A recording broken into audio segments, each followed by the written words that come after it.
I was at my wit's end when one day in meditation, a voice in my head asked me, how would I treat myself if I was my own client? This question, as always, stopped me cold. And I realized that if I was my own client, I would advise myself to start looking at my experience as a metaphor for my life. If my life was a story, and my body was giving me vital information about my story, what was my body trying to tell me? You're listening to Quantum Revolution with Karen Curry Parker, exploring new frontiers in consciousness, science, and evolution. Join us in intimate conversations with cutting-edge scientists, spiritual leaders, artists, disruptors, and visionaries who are working towards reframing the narrative of our future by healing the rift between spirituality and science, reclaiming creativity, and laying the foundation for a new world. And now, here's your host, Karen Curry Parker. In a world that sometimes makes you feel like you're out of control, it's only natural that you try to find meaning and a sense of power over what happens to you, including what happens to your body and your health. In recent years, the spiritual practice of manifesting has become part of popular jargon and practices. You might have tried manifesting using visualization, vision boards, or even affirmations to try to create something that you want in your life. Manifesting is often distilled down to the idea that your thoughts create your reality. In other words, if you think it, it will come true. The better skilled you are at regulating what you think, the better you get at manifesting. While thoughts are certainly part of the creative process, most people who try manifesting by simply thinking something into being are left feeling frustrated. Years ago, I taught a program called Prosperity Bootcamp, a course I created to help people learn how to get a better sense of control over the manifesting process in their life. Mostly, I taught the class for myself because at that time, I was struggling mightily with my own manifesting, and I thought that if I taught this process to others, it would keep me steeped in the information so that I could also see the results that I hoped for. Prosperity Bootcamp was filled with students who had followed the concept of your thoughts create your reality with great zest and very little results. Personally, I was also having variable results with my manifesting, even though I was pretty consistent with my visualizing and affirming. Despite the fact that I was using my mind with all my might to try to tackle my financial challenges and my relationship issues, it didn't seem to be really working very well for me.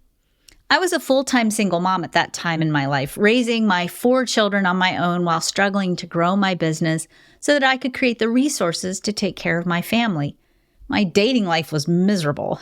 I had a slew of relationships that reflected my own inner lack of value. There was very little time or energy left in my day for myself or for my own self-renewal. I was living in survival mode, just trying to keep everything afloat. One day, I found a lump in my breast. I was so terrified that I ignored it for a few months until I couldn't risk denying the problem any longer. As a nurse and an energy healer, I knew that I could visualize health and potentially improve the situation. I affirmed complete and total health on a daily basis, hoping that the lump would go away, but it didn't. Finally, fearing that my children would lose their mother, I eventually found the courage to go to the doctor and face the reality of a cancer diagnosis. I kept my breast cancer secret from everyone. I struggled through surgery alone, stoic and self-reliant. Even though I faced pain, fear, and illness, I continued to take care of my family and focus on my work. I had no friends. I didn't want to burden my parents who'd already done so much for me. I didn't want to talk about my illness with my clients or online because I felt like my cancer was a manifestation of failure.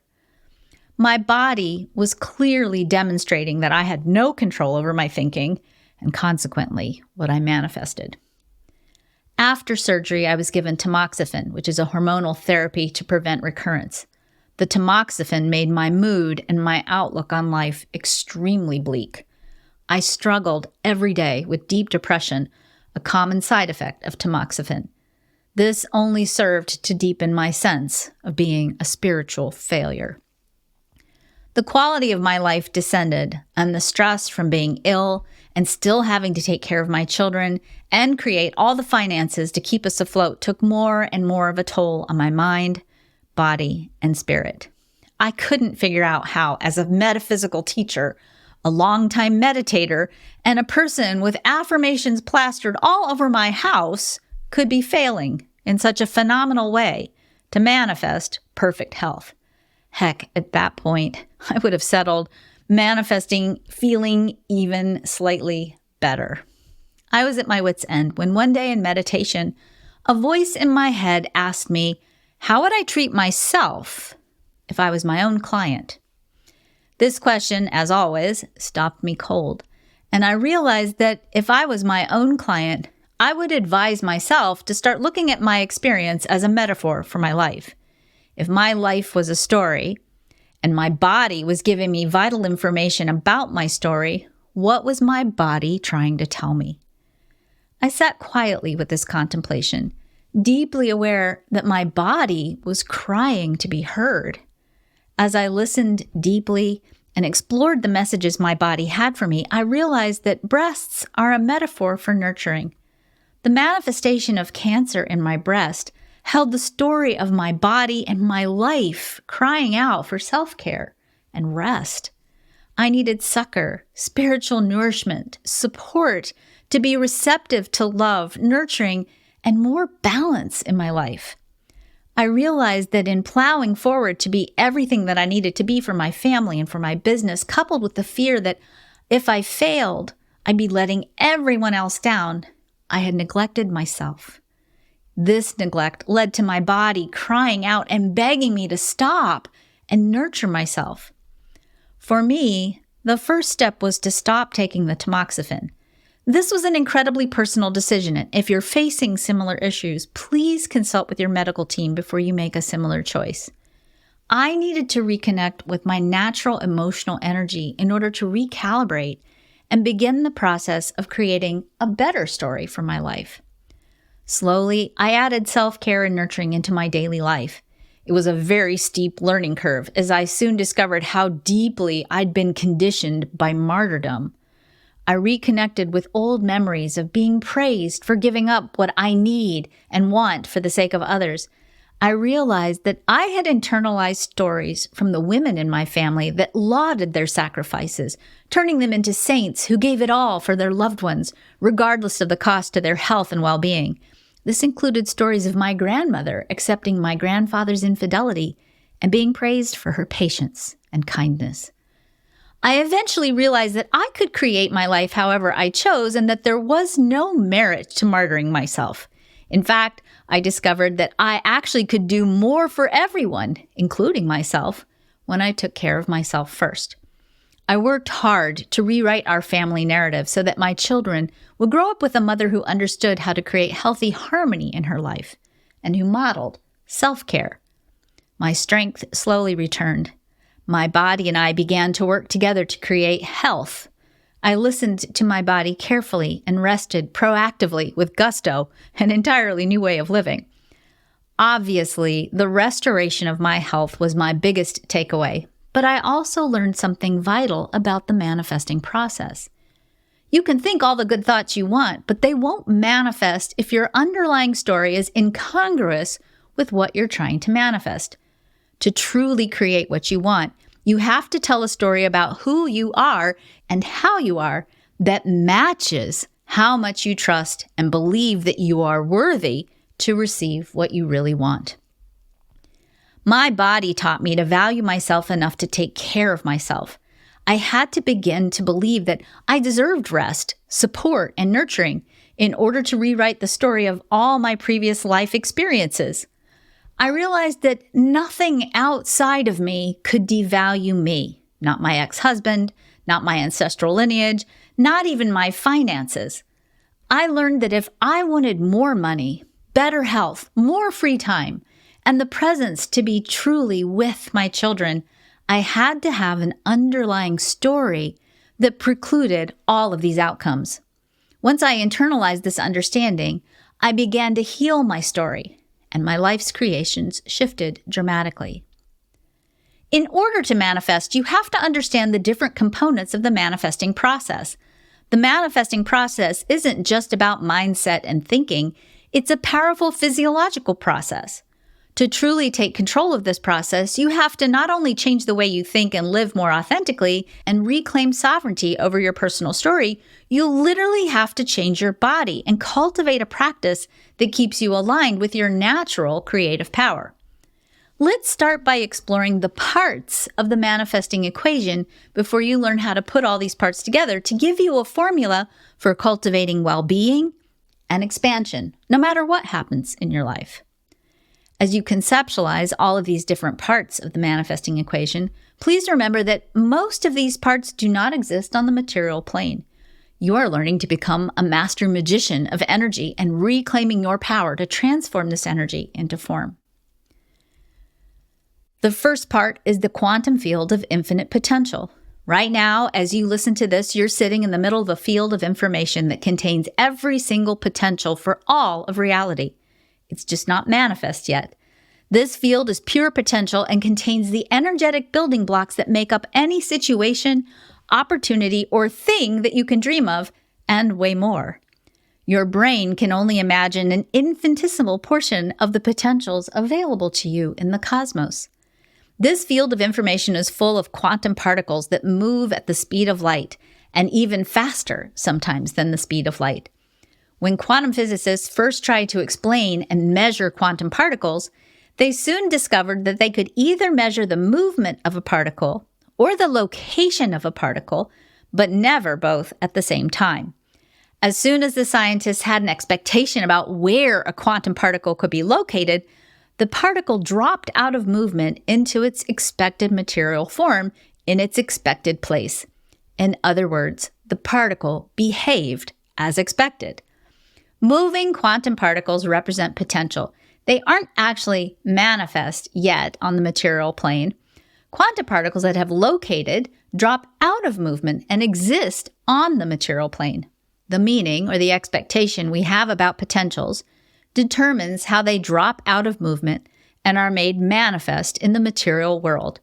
The meanings you hold for the potentials of your life are determined by the second part of the manifesting equation, your conditioning field.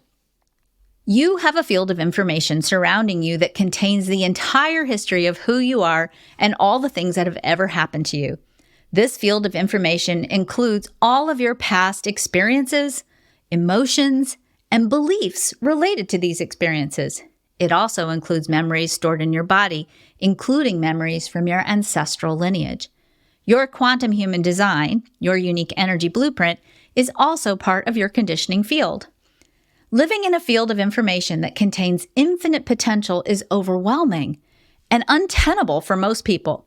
You have literally unlimited choices for what you can create with your life. Your human body and mind, though, can't process this much information without being completely overwhelmed and overloaded. Your conditioning field essentially acts like a filter. It helps you choose which possibilities you're going to pluck out of the quantum field of infinite potential and what you're going to manifest in your life. Your conditioning field is the programming that you create with based on the experiences in your life, your personal narrative, the story you tell yourself and the world about who you are is crafted from your conditioning field. This story is setting the tone and the direction for your life and has tremendous influence over what and how you manifest. The third component, the subtle body, is your aura, the natural energy field that surrounds your body. This energy field is a template that holds together the energetic structure for what you are experiencing in your life right now. If you've ever had any kind of energy healing, such as Reiki or healing touch, or used essential oils or flower essences or homeopathy, these treatments work on the subtle body level. A good intuitive or a medical empath or a psychic can look at your subtle body energy field and see if you've been ill or if you're about to be ill because they can see changes in your subtle body. They might even be able to see whether your soulmate or money is coming into your life because the changes in your physical reality exist first on a subtle body level. The subtle body is often the piece of the creation equation that gets ignored. You accelerate and strengthen the creative process when you also work on the subtle body level. To create change, you have to start first with changing the stories you hold in your conditioning field. You have to rethink and rewrite your old narrative, the events of the past, and reclaim sovereignty over the events that have led to your current story. This means you have to change your mind, your thinking, and the patterns in your body. You also have to shift the habits you formed in response to your old story. Even though inner change can be instant, it can sometimes take time for your body to catch up with the changes, especially if parts of your old story had elements that you cultivated to protect you and help you feel safe. When you first start changing your story, you're vulnerable. You've disrupted your old story. You can't go back to how things used to be, even though it's tempting. And it's common to feel as if your new story is gaining strength, like you're sitting in a sort of void or a gap between your old story and your new story. Sometimes when you're in the void, old artifacts from your previous story pop back into your reality. That old boyfriend comes back. You get hit with an unexpected bill. You hang out with your old friends and you start to doubt the new direction you're trying to take with your life. It's easy to make changes to your story, start the inner deconditioning process, and immediately go back out into the world and get reconditioned again. It's ironic that sometimes we're trying to decondition in the exact environment that we got conditioned in the first place. It can feel like a test of sorts. This is the time when a lot of people give up and stop trying to create something different. Bolstering the changes you make by adding subtle body therapies, such as flower essences, can strengthen your new story and help hold it in place until it integrates into your body. Subtle body therapies serve as a kind of band-aid or a poultice that help hold the changes you desire in place until you can integrate them deeply into every layer of your being. The last component of the manifesting process is finally experiencing your creative intention and your story changes on the material plane. Your physical reality is part of an elegant feedback loop that mirrors back to you the changes you've made in your story and your energy field. The more you decondition yourself, take back control of your story, and learn how to regulate your subtle body, the more your physical reality will be as you've imagined it. The better you get at this process, the more you learn to be in alignment with not only creating what you want, but influencing the timing of when what you want shows up. Your physical reality is malleable, infinite, and never set in stone.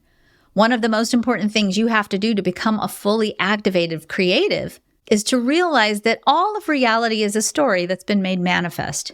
If you don't like what you see around you, it's not locked or fixed. You have the power to choose how you're going to experience your world. Here's how it works. Now that you know the parts of the creative equation, let's put all the parts together so that you can start to work with these parts in a deliberate, creative way and get what you want for your life. Let's start with a simple exercise. You're going to need a paper and a pen to get started. Think of the word money.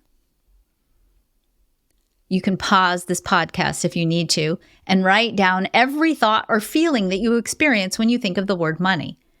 When you're done, put your hand over your heart, take a nice long deep breath, and bring your awareness back to the podcast. Here's what happened as soon as you completed this exercise. As soon as you heard the word money, your brain produced a photon storm, a storm of light. Photons flashed through the nerve connections in your brain, causing your brain to produce chemicals called neurotransmitters. Congratulations, by the way, you are so powerful that you literally just transformed light into matter. These neurotransmitters traveled through your body and produced an emotional response. The emotional response you created matches your emotional programming, your conditioning around your money story. Let's say, for example, that you have a fear that whenever you have money, you mismanage it and you'll lose it all. Whenever you think about money, this part of your money story gets activated and your body responds by creating neurotransmitters that stimulate emotions that match the story. Emotional energy carries a frequency which is variable depending on which emotions are generated. High-frequency emotional energy calibrates your mind and body into a state of coherence. Coherence happens when the heart, mind, and emotions are in alignment and cooperation. When you are in a state of coherence, you experience ease, a sense of well-being, and greater creativity. Low-frequency emotional energy, including stress, fear, anxiety, or despair, put your body in a state of non-coherence. Your thoughts and emotions trigger a low-grade fight-or-flight response. Your body and mind prepare to run or take defensive action, and your brain shuts down your natural creative response, causing you to be more reactive instead of conscious and deliberate. In addition to these emotional responses, your thoughts program your brain to look for evidence in your outer world that match the story you're telling yourself. You're bombarded with thousands of bits of information a second. Your brain, which has beautifully evolved to be focused and attentive, can only process about 120 bits of information per second. In order to not go on information overload, your brain is programmed to sort through all the data you're being bombarded with. It only processes the bits of information that are relevant to you. Your brain has a system called the Reticular Activating System, the RAS, that programs which bits of data have meaning to you. The story you tell about yourself and your life programs the RAS to pay attention to the bits of information your brain is processing so that you see the evidence of your story in your outer world. This reinforces the perceived truth of your story, causing you to potentially get stuck in old stories that don't actually help you create what you want and what you deserve in your life. This is why the story you tell about yourself, including the way in which you interpret your quantum human design chart, is such an essential part of what and how you create. Your story, including the meanings you give your quantum human design, is simply a filter through which we see potentials, create expectations, which cause these potentials to manifest on the material plane, and interpret them through the programming in the RAS in your mind so that your outer reality seemingly appears to mirror your inner world. To transform your reality, you must reclaim sovereignty over your personal narrative in your inner world. If you are the source of the experience of reality in your life, you must first know who you are. If you are unhappy with the reality you are experiencing, to transform it, you have to start first with changing the story you tell about who you are. To start changing the story you tell about who you are so that it better reflects what you deserve and how you can take back control over what you create, get your free quantum human design chart at freehumandesignchart.com. I'm Karen Curry Parker. Thank you for listening to Quantum Revolution. Thank you for joining us on Quantum Revolution with Karen Curry Parker. For more information on how to change your world, visit quantumrevolutionpodcast.com. Make sure you follow us on your favorite podcasting platform so you don't miss a single episode of Quantum Revolution. We'll see you next time for some more groundbreaking conversations with Karen and her guests. How will you impact your world today?